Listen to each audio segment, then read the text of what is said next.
Hi guys, good morning. আমি যাচ্ছি এখন আমার গাড়িকে নিয়ে সার্ভিসিং করাতে। ওকে অনেক দিন হয়ে গেছে ডাক্তারের মুখ দেখানো হয়নি, আজকে নিয়ে যাচ্ছি ডাক্তারের মুখ দেখানোর জন্য। বলেন কি?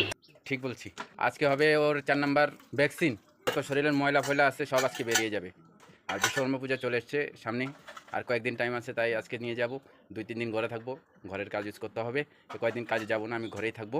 এখন দেখো গাইজ, আমি শোরুমের ভিতরে চলে এসেছি। এখন আমার গাড়ি এই যে দাঁড়িয়ে আছে, নেবে। শোরুমের ভিতরে এসে বসে আছি, দেখো পুরা ভিড় গাড়ির। দেখো ওই যে দাঁড়িয়ে আছে কত গাড়ি।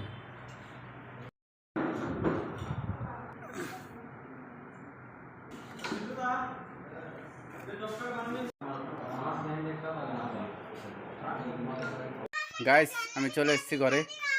আর কি যে বলবো, শোরুমে যদি যাই গাড়ি নিয়ে, ওরা খালি গলা কাটার ধান্দাতে থাকে। 9,000 টাকা বিল বানিয়ে দিছে। দেখো এই যে দেখাচ্ছি, এই যে দেখো বিলটা।